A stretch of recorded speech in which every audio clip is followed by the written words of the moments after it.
सरस्वती व्यासं ततो जयमुदीरये। मूकं करोति वाचालं पंगुलंघयते यत्कृपातमहं वन्दे परमानन्दमाधवो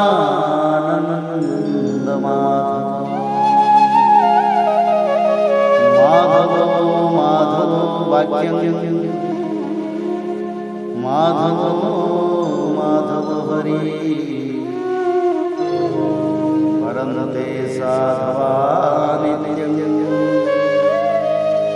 सकलकार्येषु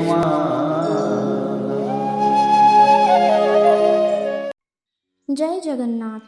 श्रीमद् भागवत चतुर्थ स्कंद दूसरा अध्याय। भगवान शिव और दक्ष प्रजापति का मनोमालिन्य।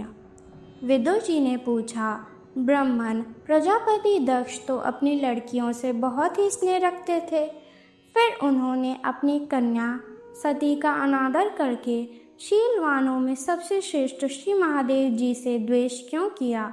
महादेव जी भी चराचर के गुरु, वैर रहित, शांत मूर्ति, आत्माराम और जगत के परम आराध्य देव है। उनसे भला कोई क्यों वैर करेगा?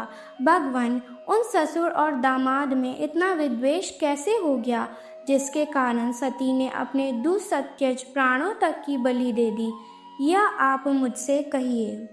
श्री मैत्रेय जी ने कहा, विदुर जी, पहले एक बार प्रजापतियों के यज्ञ में सब बड़े बड़े ऋषि, देवता, मुनि और अग्नि आदि अपने अपने अनुयायियों के सहित एकत्र हुए थे। उसी समय प्रजापति दक्ष ने भी उस सभा में प्रवेश किया। वे अपने तेज से सूर्य के समान प्रकाशमान थे और उस विशाल सभा भवन का अंधकार दूर किए देते थे। उन्हें आया देख ब्रह्मा जी और महादेव जी के अतिरिक्त अग्नि पर्यंत सभी सभासद उनके तेज से प्रभावित होकर अपने अपने आसनों से उठकर खड़े हो गए। इस प्रकार समस्त सभासदों से भलीभांति सम्मान प्राप्त करके तेजस्वी दक्ष जगत पिता ब्रह्मा जी को प्रणाम कर उनकी आज्ञा से अपने आसन पर बैठ गए। परंतु महादेव जी को पहले से ही बैठा देख तथा उनसे अभ्युतानादि के रूप में कुछ भी आदर ना पाकर दक्ष उनका यह व्यवहार सहन ना कर सके। उन्होंने उनकी ओर टेढ़ी नजर से इस प्रकार देखा मानो उन्हें वे क्रोधाग्नि से जला डालेंगे। फिर कहने लगे, देवता और अग्नियों के सहित समस्त ब्रह्मर्षिगण मेरी बात सुने। मैं ना समझी या द्वेषवश नहीं कहता, बल्कि शिष्टाचार की बात कहता हूँ। यह निर्लज महादेव समस्त लोकपालों की पवित्र कीर्ति को धूल में मिला रहा है। देखिए, इस घमंडी ने सत्पुरुषों के आचरण को लांछित एवं मटियामेट कर दिया है। बंदर के से नेत्र वाले इसने सत्पुरुषों के समान मेरी सावित्री सरी की मृग नैनी पवित्र कन्या का अग्नि और ब्राह्मणों के सामने पानी ग्रहण किया था, इसलिए यह एक प्रकार मेरे पुत्र के समान हो गया है।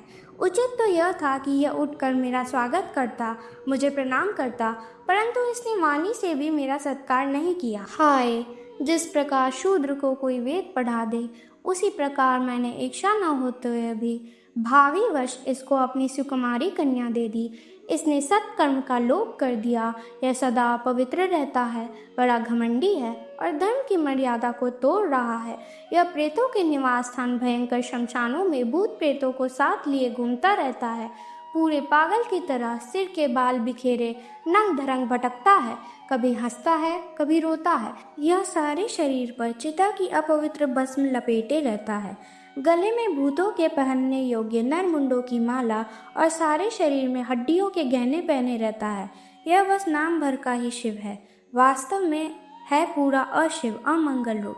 जैसे यह स्वयं मतवाला है, वैसे ही इसे मतवाले ही प्यारे लगते हैं। भूत प्रेत प्रमत आदि नीरे तमोगुनी स्वभाव वाले जीवों का यह नेता है। अरे, मैंने केवल ब्रह्मा जी के बहकावे में आकर ऐसे भूतों के सरदार, आचारहीन और दुष्स्वभाव वाले को अपनी भोली भाली बेटी ब्याह दी। श्री मैत्रेय जी कहते हैं, विदुर जी, दक्ष ने इस प्रकार महादेव जी को बहुत कुछ बुरा भला कहा, तथापि उन्होंने इसका कोई प्रतिकार नहीं किया। वे पूर्ववत निश्चल भाव से बैठे रहे। इससे दक्ष के क्रोध का पारा और भी ऊंचा चढ़ गया और वे जल हाथ में लेकर उन्हें शाप देने को तैयार हो गए। दक्ष ने कहा, यह महादेव देवताओं में बड़ा ही अधम है। अब से इसे इंद्र, उपेंद्र आदि देवताओं के साथ यज्ञ का भाग ना मिले। उपस्थित मुख्य सभासदों ने उन्हें बहुत मना किया, परंतु उन्होंने किसी की ना सुनी। महादेव जी को शाप दे ही दिया।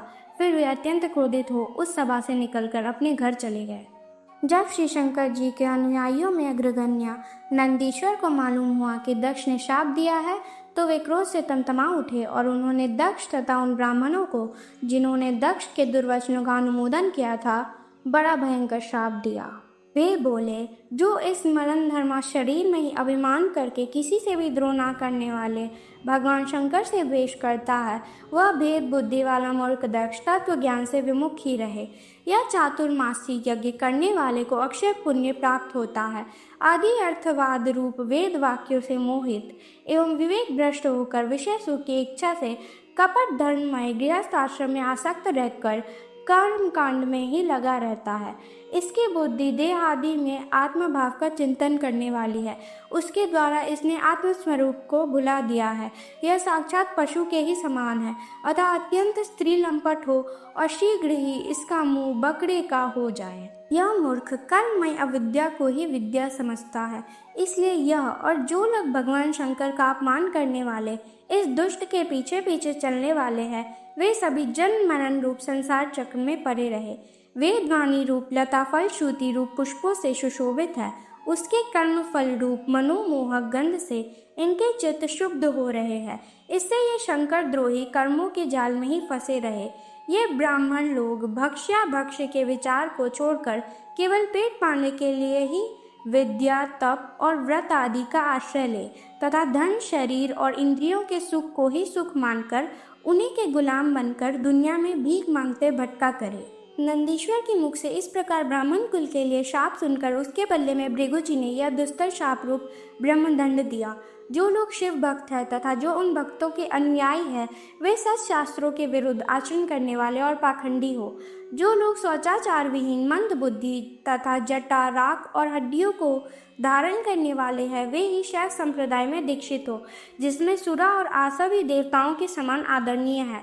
अरे तुम लोग जो धर्म मर्यादा के संस्थापक एवं वर्णाश्रमियों के रक्षक वेद और ब्राह्मणों की निंदा करते हो, इससे मालूम होता है तुमने पाखंड का आश्रय ले रखा है। यह वेद मार्गी लोगों के लिए कल्याणकारी और सनातन मार्ग है। पूर्व पुरुष इसी पर चलते आए हैं और इसके मूल साक्षात श्री भगवान विष्णु हैं। तुम लोग सत्पुरुषों के परम पवित्र और सनातन मार्ग स्वरूप वेद की निंदा करते हो, इसलिए उस पाखंड मार्ग में जाओ जिसमें भूतों के सरदार तुम्हारे इष्ट देव निवास करते हैं। श्री मैत्रेय जी कहते हैं, विदुर जी, भृगु ऋषि के इस प्रकार शाप देने पर भगवान शंकर कुछ खिन्न से हो वहां से अपने अनुयायियों सहित चल दिए। वहां प्रजापति लोग जो यज्ञ कर रहे थे, उसमें पुरुषोत्तम श्री हरि ही उपास्य देव थे और वह यज्ञ 1000 वर्ष में समाप्त होने वाला था। उसे समाप्त कर उन प्रजापतियों ने श्री गंगा यमुना के संगम में यज्ञांत स्नान किया और फिर प्रसन्न मन से वे अपने अपने स्थानों को चले गए। इति श्रीमद्भागवते महापुराणे पारमहंसायां संहितायां चतुर्थ स्कंदे दक्षशापो नाम 2य अध्यायः।